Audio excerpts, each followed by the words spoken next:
Alright. My name's Dan Crosby. I'm not sure why I'm doing this, but something's been telling me, urging me to do this for a while. Sit down, talk, not to anyone specific or anything.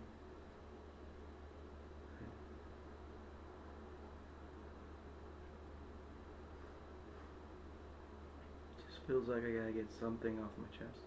I don't know what it is or why. Like I said, I'm compelled to bring out the camera and start talking. But I guess I should start from when I was born. Born 1989, September 28th.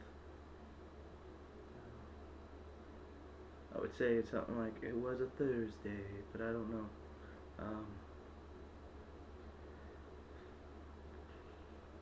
My youngest memory would be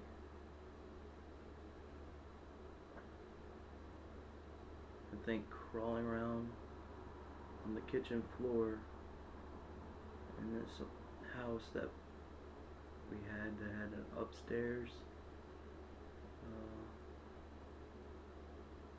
See, an upstairs with a big bay window. Downstairs had a staircase, obviously, and then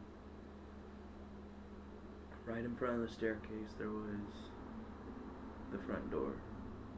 You walk through the front door, you take a right, you're in the living room. I remember having the TV set up there. Fondest memories, so the ones I remember are watching Jungle Book on tape or Disney or wherever it was. I was watching that. I remember that further in the room to the left was the entrance to the kitchen. The stove on the right, further down, refrigerator on the left. This is all I can remember of this place because this is one of my first memories.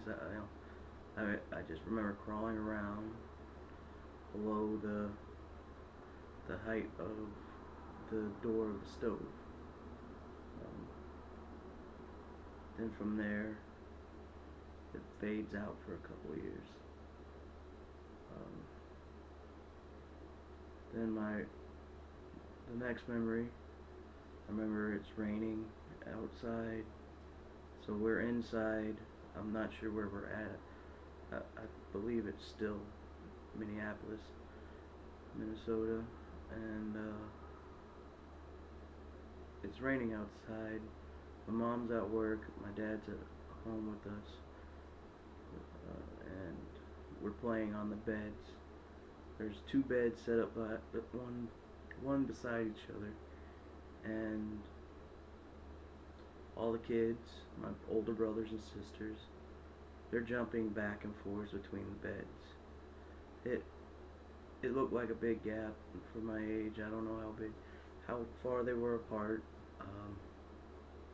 but you know, my older brothers and sisters were doing it, so I wanted to do it as well. So I jumped from one bed to the other. I overshot. I hit my head on a radiator. Busted it open. Had to go to the hospital once my mom got home. I can't remember if she came home before that or if she came home a little bit after I've done that. I remember going to the hospital, waiting room. We played, well, not played, but there was Where's Waldo books, since I believe that's around the time, you know, I started looking into books and stuff. Remember the doctor coming in saying that the cut was too big for stitches, or the cut was too something for stitches, so they put surgical staples in my head. Then it fades away again for a couple of years. I feel like we're in Louisiana. I have cowboy boots on. I'm a kid. I'm running around. Remember an uncle with a guitar. I don't know what uncle it was. Let's see. He played well, and he gave me a present, or us a present. I don't know if it was for everyone or for me, but there was a little a little guitar, child's guitar that, they let us play around with. And I remember running around my mama's house. She had a lot of toys from Big Boy. I think my uncle was collecting them at the time. And then she had a bunch of little toys around, like Manny faces from He-Man. I remember that being a toy. The little dog snout things. Yeah, I remember those being a toy. Could always run around her front yard playing tag, building forts. Remember a specific Christmas where we all got Tamagotchi pets, and she's like, you can't get them unless you believe in Santa Claus.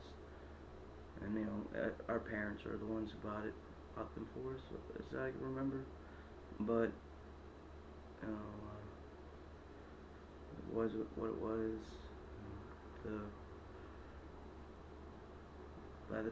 By that time, I mean, by any time, my mom and dad were pretty upfront with us about Santa Claus not being real.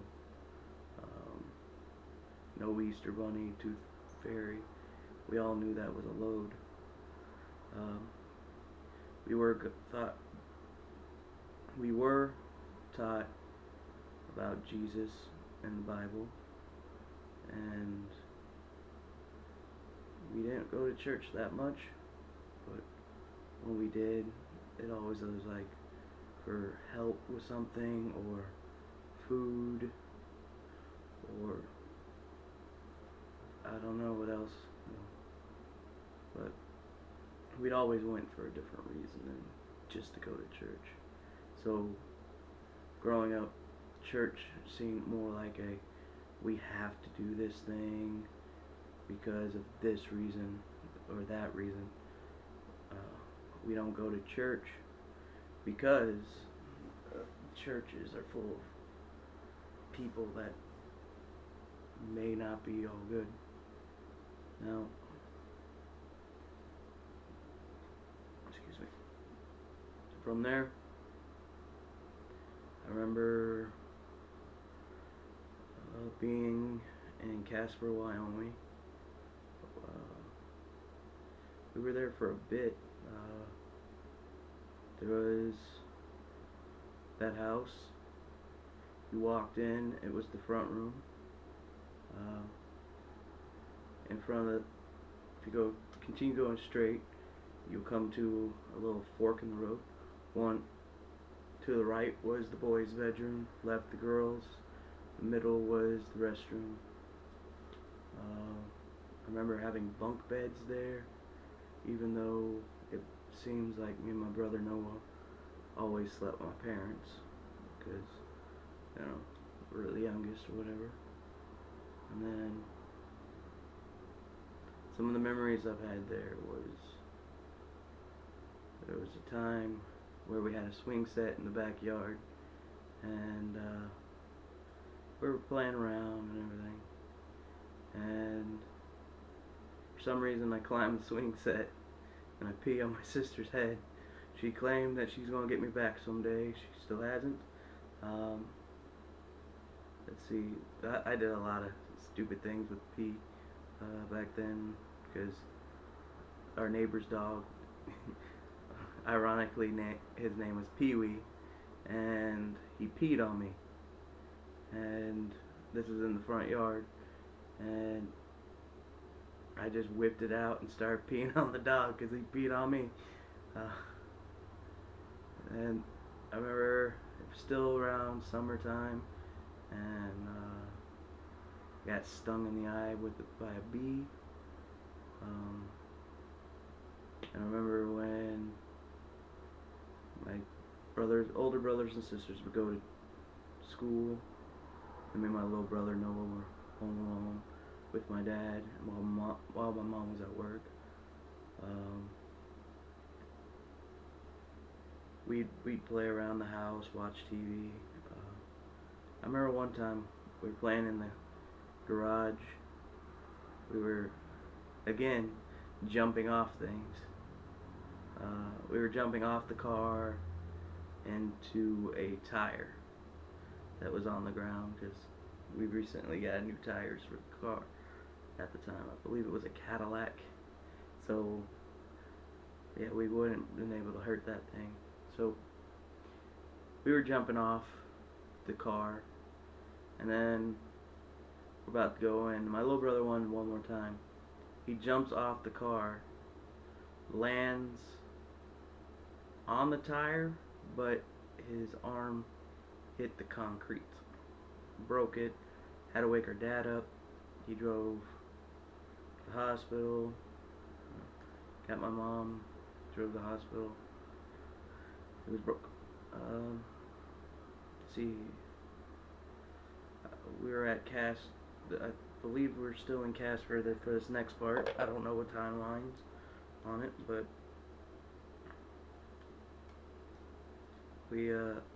it becomes winter and everything, and we're shoveling snow. My parents were shoveling snow.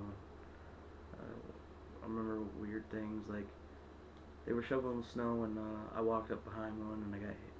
One of them, and I got a hit in the head with the shovel handle, because they didn't know I was behind them. But you know, it's weird how you remember things, because that same house, I remember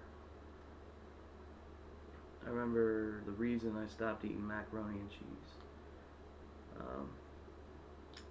As I could remember it, I was sick for a couple of days, and I'm eating mac and cheese, and then I threw up my mac and cheese, and we weren't that rich growing up.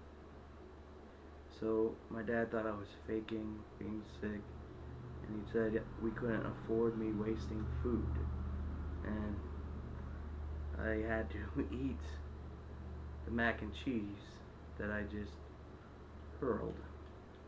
It was pretty bad. I mean, it still sticks with me today. I don't eat mac and cheese or anything creamy or American cheese. So, yay. Let's see. From there, I remember. Let's see. There, I remember.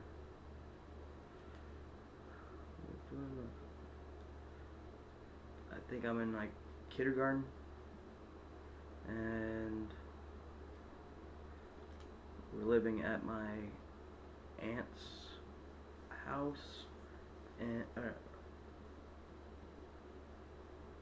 one of my aunt's house on my dad's side, and it's in Mississippi. There was, I can recall that house a little bit too. There was like a big front porch, wooden with uh, screens everywhere. Walk in the door, you're immediately in the living room. To the left was a big room that was my parents' room. Further on back was the kitchen, and back behind there was the washroom and everything. I just remember it being on a big hill at a cliff of a hill, and I remember stupid things like I said, like playing with toys. I had Power Rangers, and I dropped them down the dryer vent because it led outside to the big cliff, so it would fall a good 20 feet before it hit the ground, and I'd just watch it through the dryer vent, watching it fall, and then run around the house, pick it up, do it again, over and over again. At that house, I remember some green paint I got into, and got all over my body and everything. I was stuck with green hands and green forearms and feet for about a week and a half before the paint came off.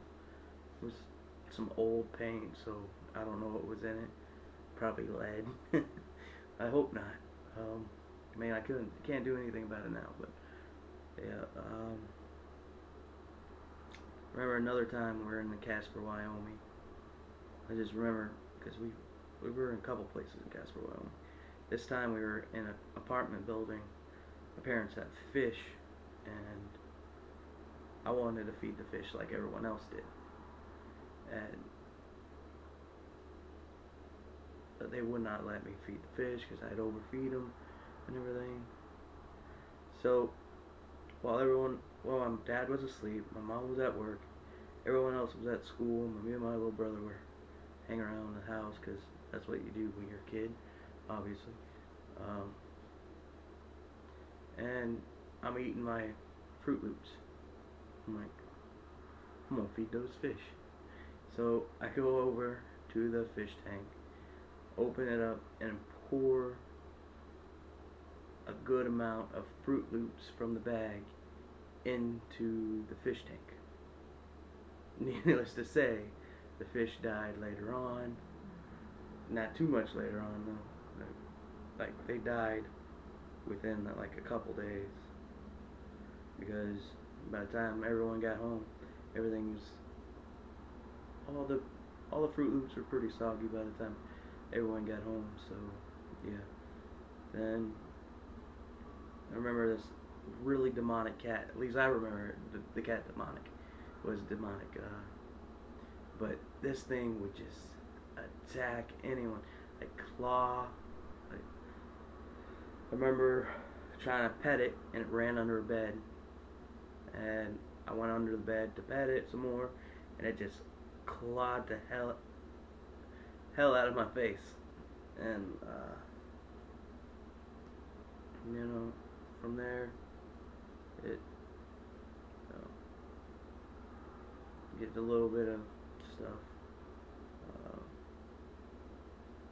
Then we skip forward a couple years.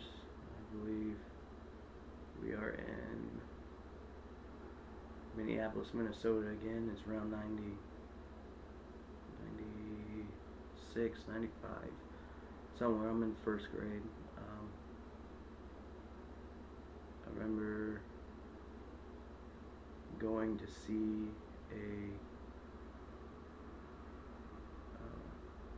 a woman in a homeless shelter called Mary's Place at the time. We were living in a place, I believe, that was called 410 Homeless Shelter, but it was a little sketchy, and we went to a school that was held in a church. One of the other times where we went to church was because there's a school in it, and we had to go to school. So I remember going to Mary's place. It was a religious ran establishment, and I remember us staying out, and my mom and dad were getting interviewed by, I guess the lady's name was Mary, and we get approved, we get moved in, and then we just get a bunch of stuff from this place. You know, they try to help my mom find a job, my dad find a job. I remember every day we were there, we'd get like $1 each for the kids, and then on your birthday you get like $10. And I remember walking around the city a lot, singing with my parents, and walking places. I remember this big mall we went to. It wasn't the Mall of America or anything like that. It was a smaller mall in Minneapolis. I remember saving up a good 5-10 days. It seemed like forever. I don't know if it was more than that or less, but I remember saving up all my money so I could go to this mall, to this candy shop that they had at the mall, and buy like a ton of candy and then share it with my brothers and sisters. And I was really disappointed to find out, that things didn't cost as little as I thought they did. They cost a little more than I expected at the time, and I was really disappointed. All I was able to buy was like a big jawbreaker. It was like a thing at the time. You get a big jawbreaker about like that big, and it lasted you for a couple of weeks or so. Hindsight, yeah, that is nasty. Just licking on something for a couple of weeks, putting it in like a refrigerator or a bag to keep it clean, but that's the time.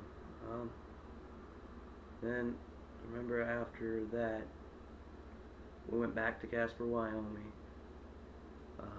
where 3 of my siblings got to go to park school, which was closer to where we were living at the time, and 3, counting me, had to go to North Casper. So North Casper was a school that was more urban than park school.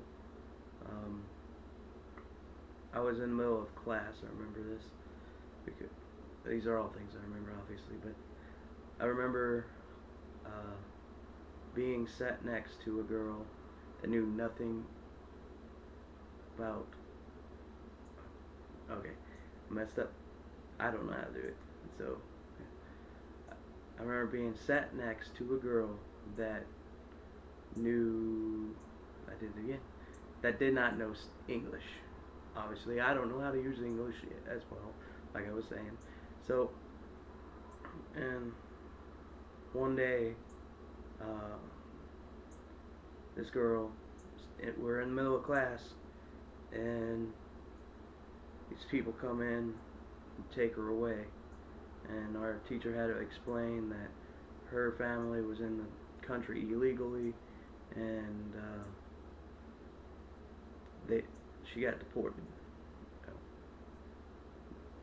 The teacher put it nicely. She's like, well, she had to go home to her country because she wasn't allowed. She's not allowed in our country. It was weird. But she gets taken to Mexico, I guess, and then a lot of this doesn't sound like a story at all. So later on, we do get transferred. I do get transferred with my sister and my little brother to park school because positions are open, or there was room in the class for us, and we stopped going there and went to park. which I thought was like so amazing because Park School was like where my brothers and sisters were going, and they all loved it there. We went there.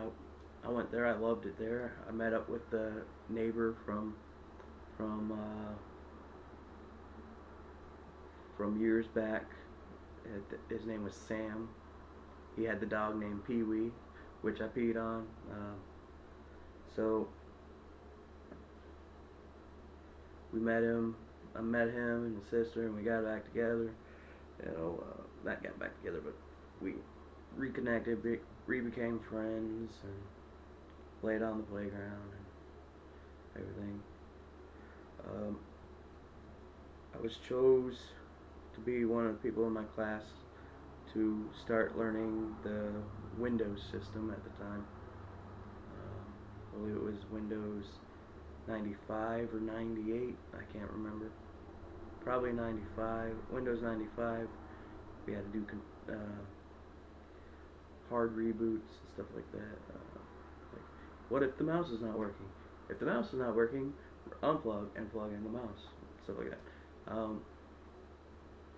So from there, from Casper, Wyoming, I remember leaving there and then landing in Norfolk, Nebraska.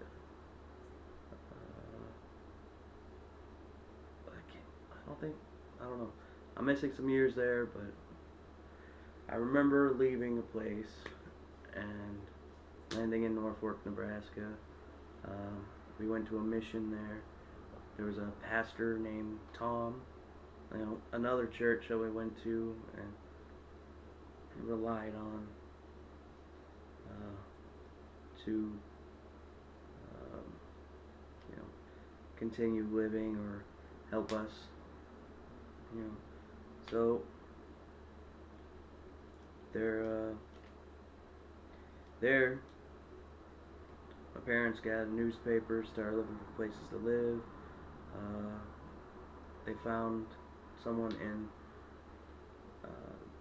Plainview, Nebraska. Pretty sure his name was Holton, Mr. Holton. Don't know his first name or last, but he decides to rent to my parents, even though there was 8 of us, 6 kids, 2 adults.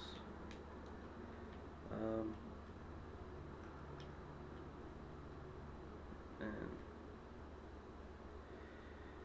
we lived in this house off Locust Street for about a year before my parents and Mr. Holton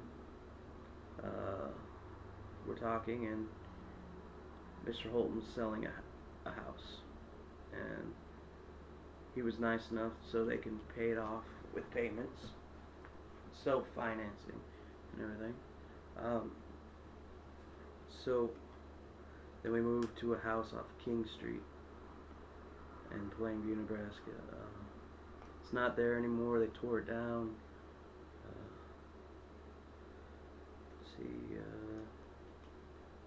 From there, I was in 4th grade at the time when we moved there, so 99, 2000, something like that. And I remember making friends. My first day, I remember this kid named Lucas. I can't remember his last name, but he was supposed to be my assigned friend to show me around and do stuff, but he ended up bailing pretty early.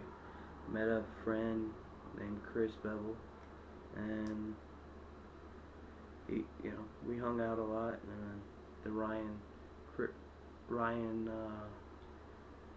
Kudra, sorry, it took me a while.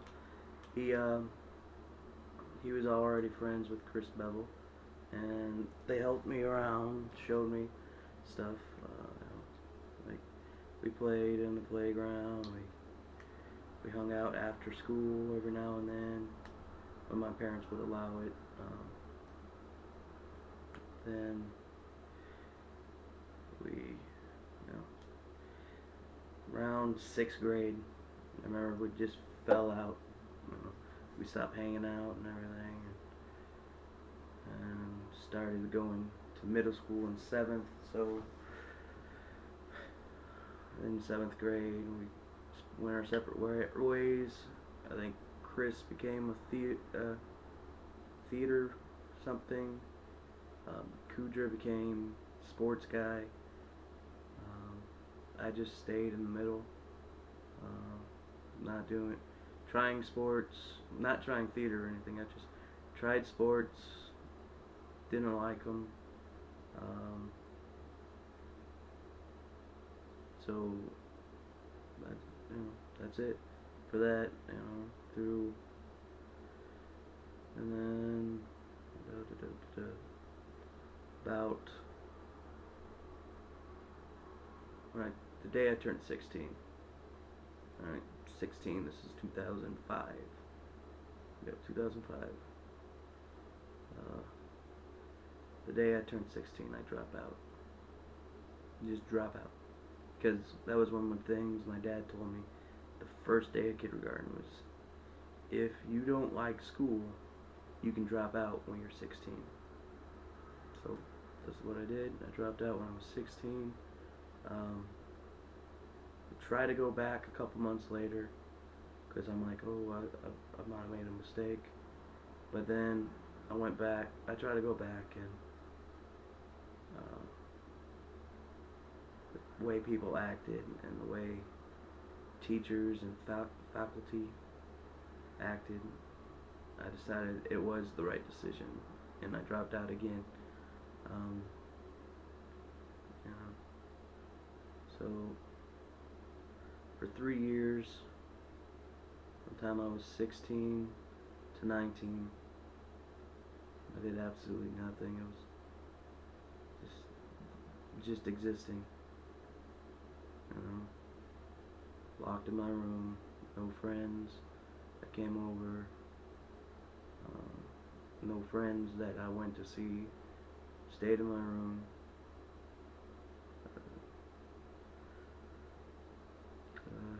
Surfed the internet, watched movies, read, went into a little bit of religious stuff, but not too far. Let's see, then I turned 19, and no, I turned 18, and I applied for Job Corps. I put in for Job Corps, don't hear anything until later on, and then February something, 2009, 10, one of those. I go up there, I get accepted to Job Corps. I go through the processes. I take a 12-hour bus ride there. Once there, I became like active with and non-active. I did enough not to disappoint people, but I didn't do over the amount I needed to do. I just did what I needed to do, and that's it.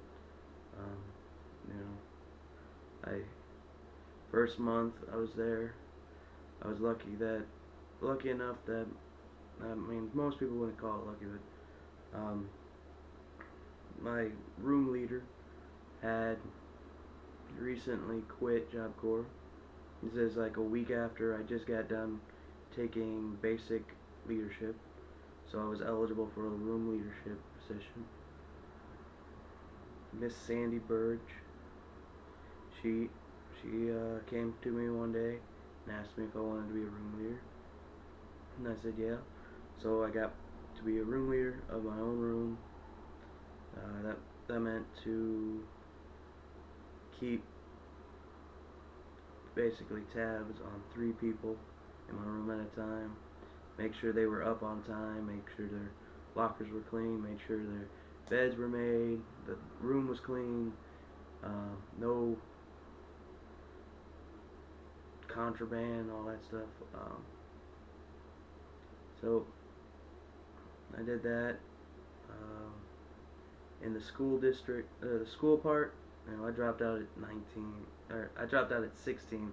So I'm like, so they have a aptitude test to put you in your class that you need.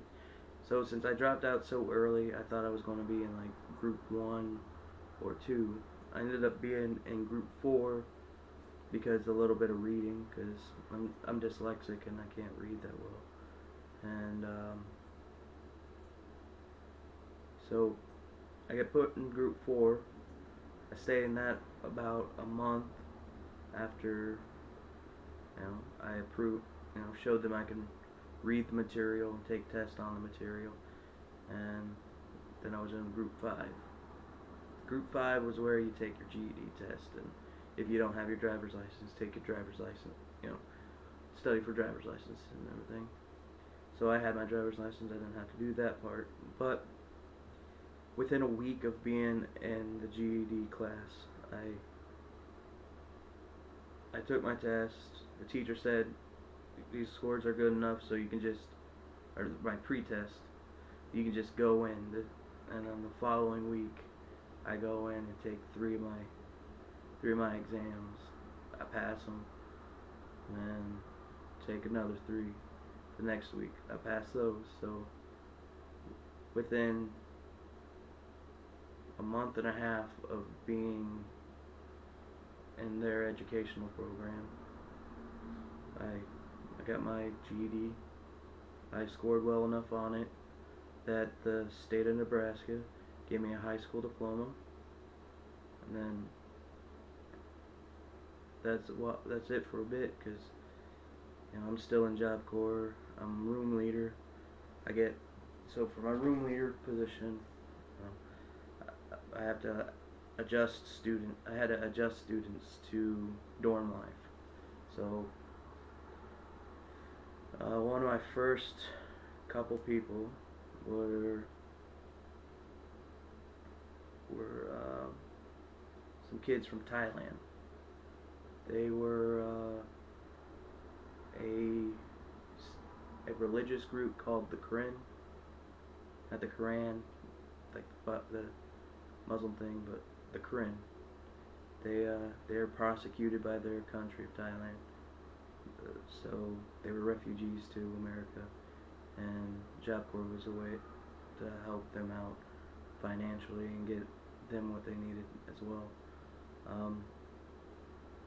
I remember, I believe it was Shaku, and then Ekalu, and then a kid named Peter something.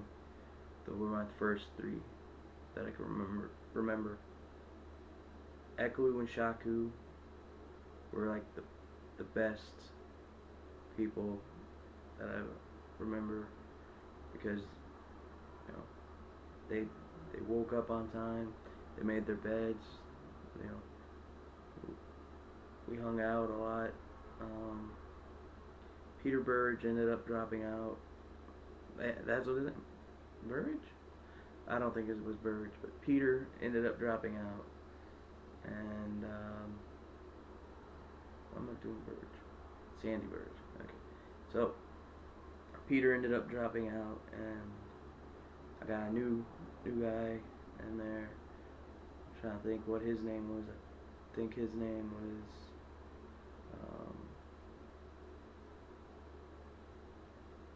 what was it? What was his name? Well, I got a new guy in there. He was a Buddhist monk, and he's from India or something like that. He's from Asia. I can't remember what he said he was from. And then Ekalu and Shaku moved out. I got 2 other ones. There's Paul Rhodes and this guy named Lucky. That's all I knew about was Lucky. But Paul Rhodes liked to make up stories and say they were true. It's like I gave an example of to a kid. It's like the only thing they have at this job corps that's a pool is a sewage pool, and you don't want to be swimming in that. And this kid goes, "Oh, I've been swimming in. I've been swimming in. I swam." This kid goes, "I swam in sewage pools before. It's horrible. You don't want to do it." That's the kind of kid that Paul was. Um, I'm sorry if I'm saying names and stuff, but after they were there, Paul woke up on time. Lucky woke up on time. The Buddhist monk never woke up on time. So I had to go to management or the dorm leaders, ask him if I could wake him up an hour earlier so he'd be ready. And I asked the two other people that were in my room if they were down with it. They said, yeah, if we can get this guy up, because we're getting in trouble.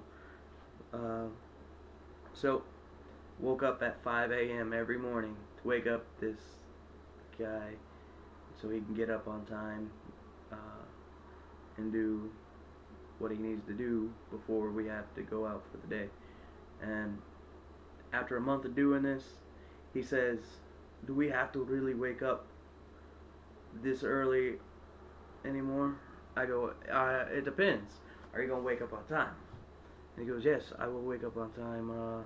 Just let me sleep the extra hour. So we do this, and then he wakes up on time. This guy hates my guts by this point, and he gets moved to another dorm, and he's happy. Let's see. Then I get those guys move out.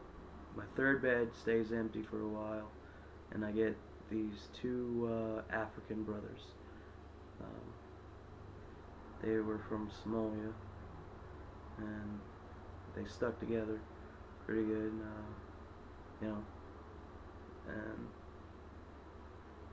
by this time, I was having trouble sleeping, so the nurses prescribed me some medicine to help me sleep at night. And while I was on it, I got into an altercation with a kid. And instead of punching him, I punched a wall. Both sides of my hands was black when I woke up the next morning, and so I had to go to the hospital, and it was broken, boxer fist or something like that, and there's a floating bone in my hand now. But these two African brothers heard that this guy was messing with me, and the Lucky heard, and this is where I've realized that sometimes I don't feel like people are there for me, but when stuff really happens, when it really matters, someone's gonna come up forward and help me out. But these guys, they were foreign, and they went after this kid. They didn't hurt him or anything. They just chased him down, made him fearful. Staff had to come to me and told me to have my guys back off, even though I did not know they were after the kid at the time.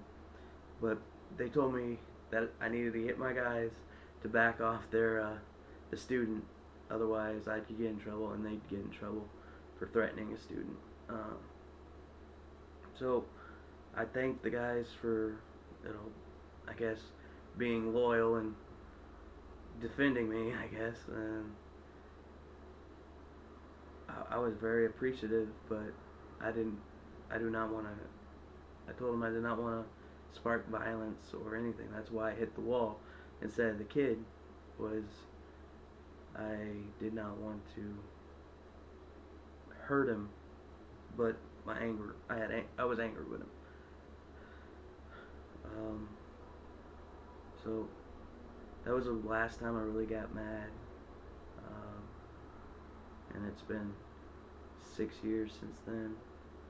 Um, so when I was, for the trade for Job Corps, I wanted to go into welding. Welding was a popular thing, and it was full. So I got put into warehousing for a holding trade. So I go to warehousing every day. I finish up the school, become full-time warehouse. Within 2 months of being full-time warehouse, I became shop foreman, and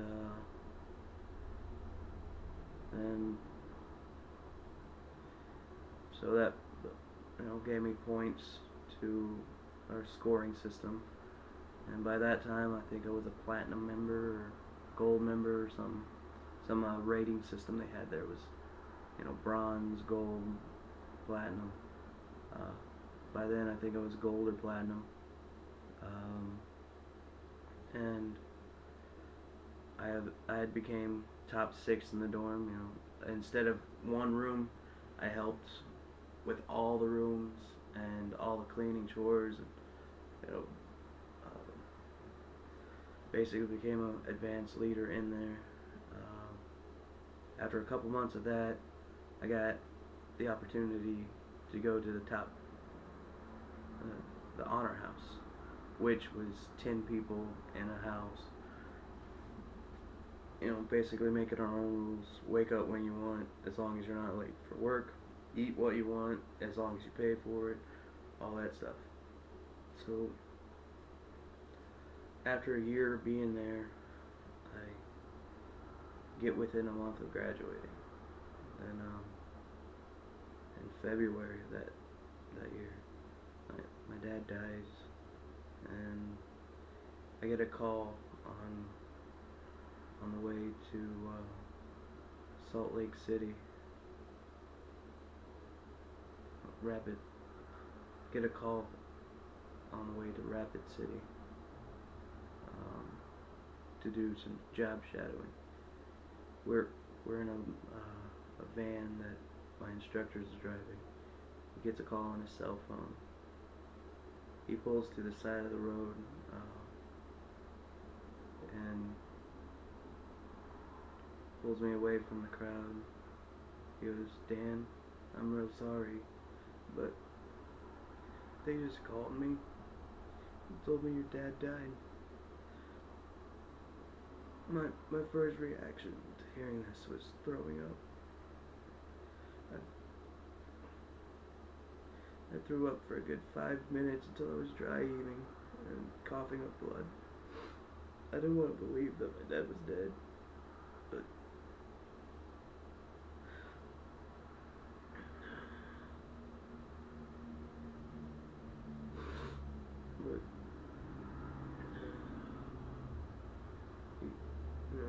I had so from there I had to wait at a gas station for another van to pick me up, take me the 2 hours that we just drove back to the campus, get packed, and go home. But the bus wasn't leaving, or a shuttle wasn't leaving for another 12 hours. So I ate lunch. Everyone knew I couldn't stop crying at the time. So I tried sitting by myself, and I asked people to just leave me be. People still came by, they gave me their condolences, and then that was all. That's when I left Job Corps and took a 12-hour bus ride home. Some of the longest 12 hours. I get home. My mom, my brothers, my mom and my brother and my sister are there. They tell me what happened. My dad donated his body to science, so I didn't get to see his body before they took it away, or I didn't, so last time I seen him was Christmas, and he was good. We talked on the phone. For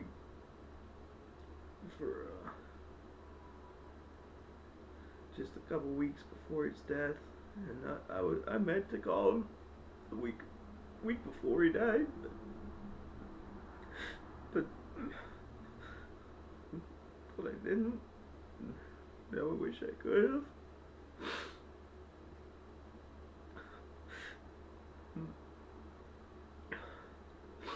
And so I can at least tell him, I loved him one more time.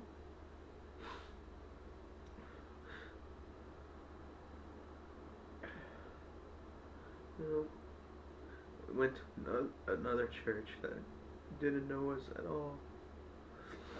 They set up a memorial service for my dad. They had a couple people saying, or one person saying whatever. But the only people who came were my mom, my brothers, my sisters, and I. And I just remember looking around. No one else was there but us.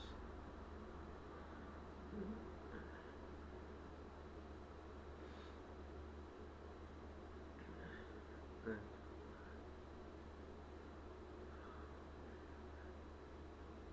honestly, that's all we really needed for him, but it might sound vague, but I don't want that. I don't only family. I want friends and stuff to be of mine, but I'm glad my dad had us at least to be there for him for his wake or whatever that was. And so time goes on. I mean, time always goes on, with or without you, I guess. So, from there, I moved to Missouri, and I looked for a job. Me and my cousin Bruce, we were looking for jobs together at the time. I worked at a cookie factory for about 3 weeks. Didn't like it. They worked you like a dog for minimum wage.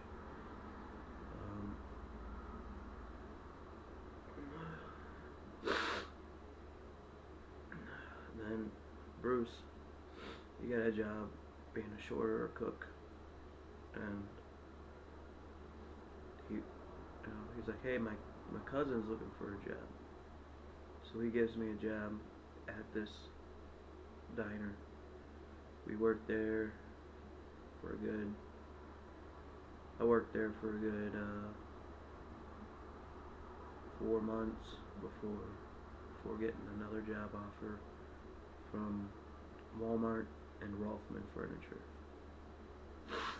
So I go to Walmart, do the training, go through all that, and then I get my call to an interview at Rolfman's. So I decided Walmart wasn't going to do it for me, and I go to Rolfman's.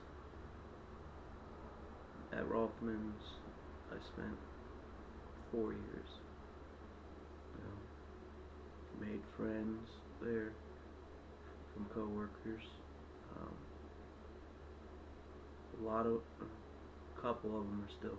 I want to say a lot, but that'll be a lie, because I still don't have too many friends.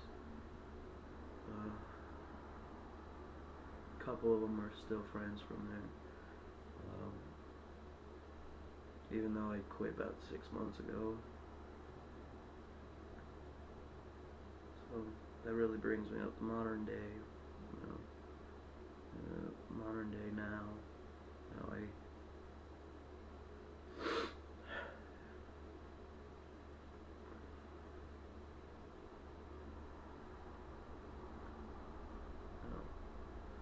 get a job, got a new job, been working this job.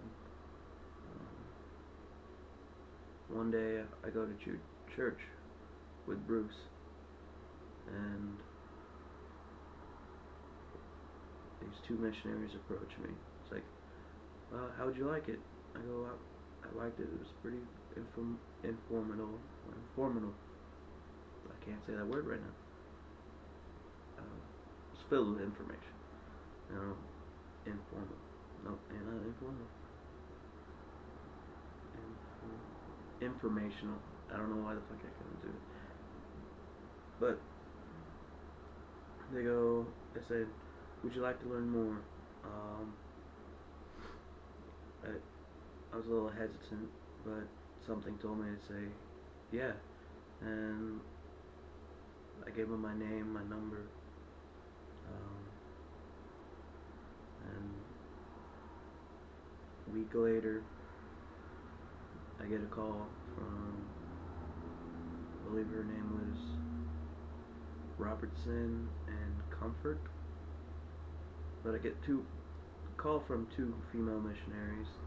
They come to my, they set up a time so they can come over. We talk for a bit. They hand me a pamphlet and Book of Mormon. I read through it. I read through the pamphlet, and started reading the Book of Mormon. Around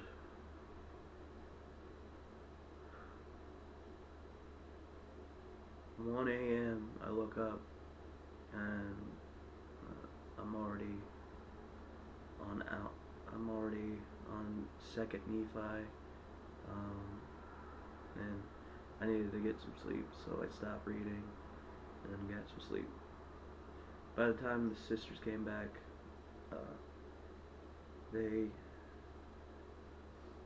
I had still was only on Second Nephi, and I asked them my questions and everything, talked through the pamphlet. They gave me another pamphlet, and I read through that and started reading again. By this time, I get done with that, I get all the way to Alma 18, I think. And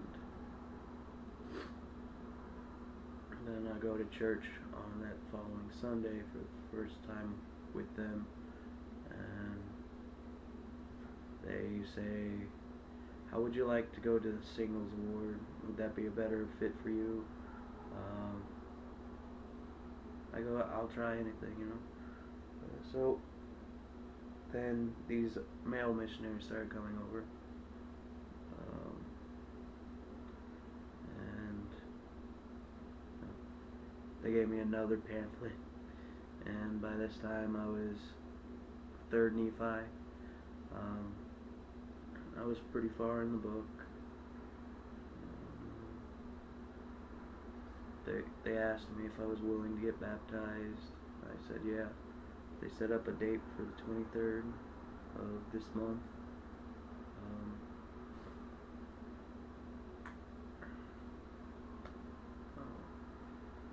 And they gave me another lesson. I went to church again with them. I recently went to church. I went to family home evening, which they held.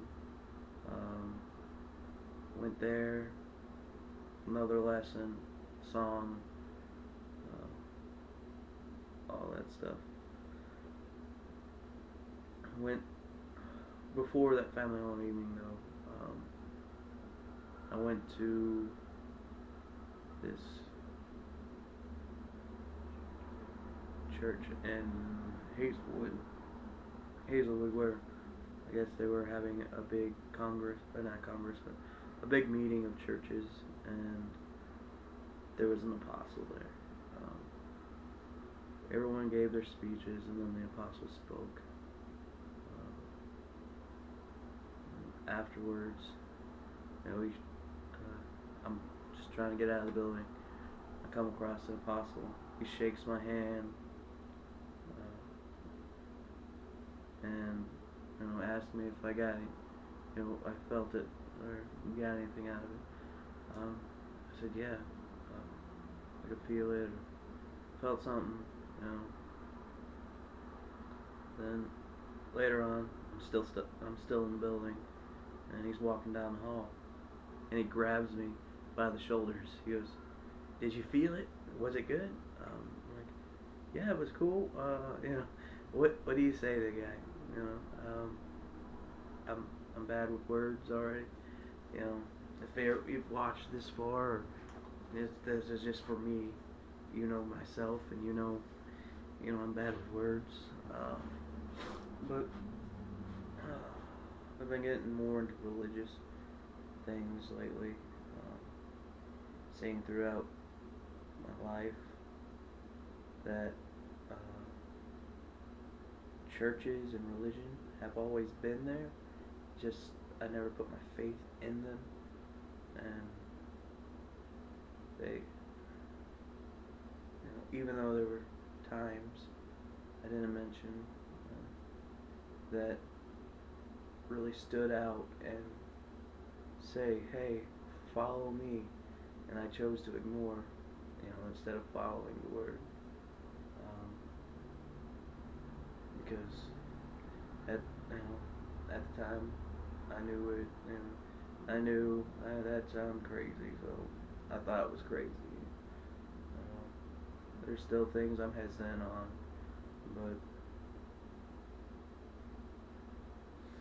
I believe that this church that I'm going to now, the people are very sincere. They know what they know, and they believe it to be true.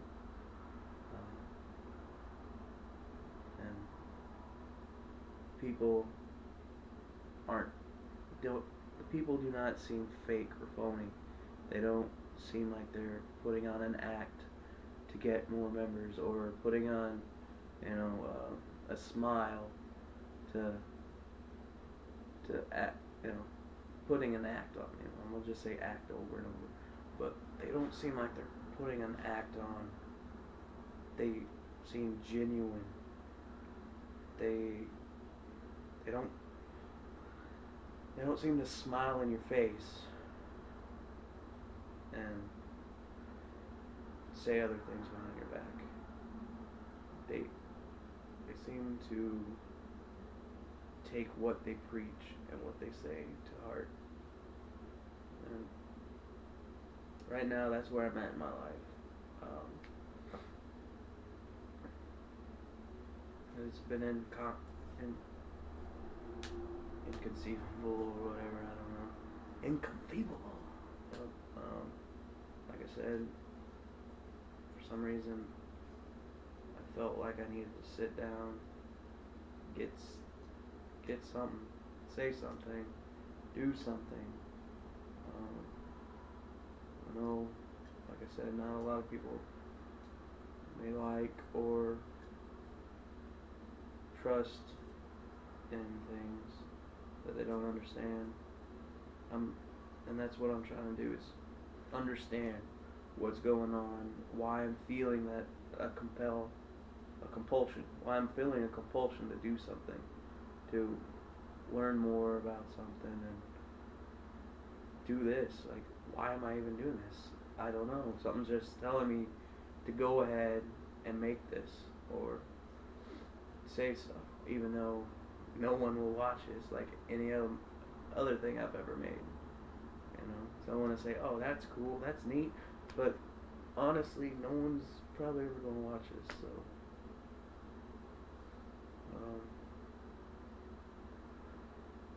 I mean, my life seem seems boring to me, but when I asked someone, because they know a little bit of stuff I told you and a little other stuff, they go, man, your life seemed interesting, hard parts I didn't mention. There were some I mentioned, but not a lot. But they're like, people make movies about this stuff. I go, no, it's just a life, you know. It's what I lived. I'm gonna probably cut that shit because that sounds all fake. So yeah, but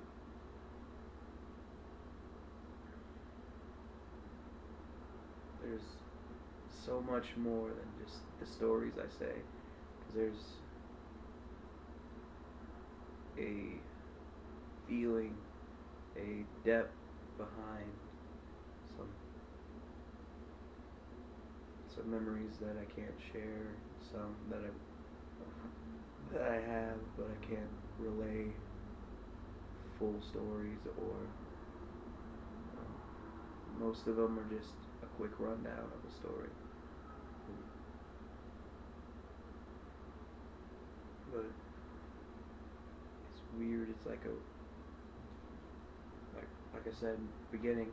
I don't know why I wanted to do this, but there seemed to have been a revelation while I was talking that churches,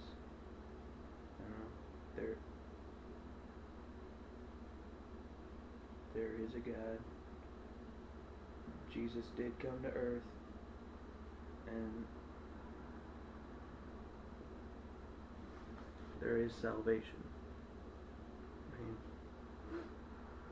no matter how many times I was called before, I want to be blind to it. I was blind to it. I didn't want to admit to it or seem foolish by saying things like, oh, I believe this or I believe that, because,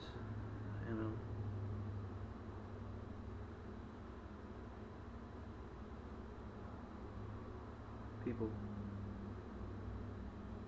will harass you for anything. You don't say excuse me after sneezing, or you say bless you to someone who sneezes and they get angry that you bless them, or there can be so many ways in this world that people just get offended over nothing. Like, they'll get offended because you don't believe what they believe, or because you won't believe what they believe, and they won't believe what you believe, or the way you believe something's wrong, or or rambling and wasting someone's time.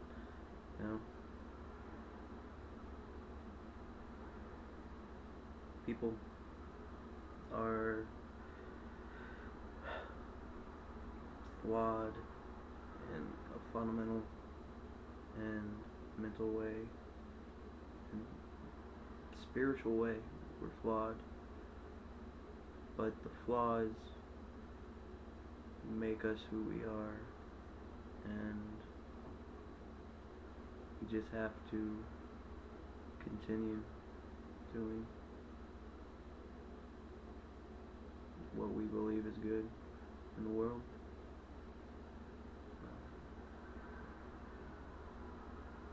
It's weird.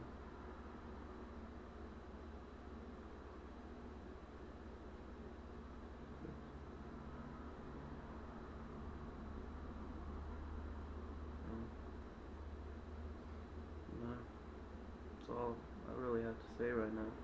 There's so much more I could add to it and go back and go, oh, I forgot about this. I didn't tell you what kind of family we were, or whatever. This is the stuff that I remember I mean, most of it sounds like facts. To me, they sound like facts because they're everything that happened, but and there's no feeling behind them. But there's feeling. You know, I may not show most of the time my emotions or my feelings. You know, most of the time, my people who know me might see me just as, you know, or a robot, or someone who doesn't care, or someone who is apathetic about things. I'm not apathetic. I'm empathetic about things more than apathetic, because you know, I hear about this event and I feel for the people.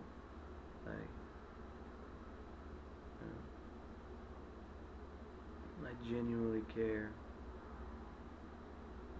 to my ability, what I believe is genuinely caring.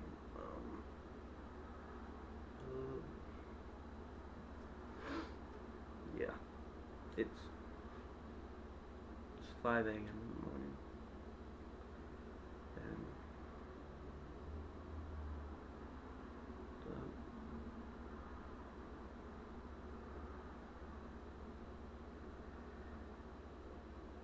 I guess this is what makes it sound right to me right now, and I bear this testament that Jesus is real in His name.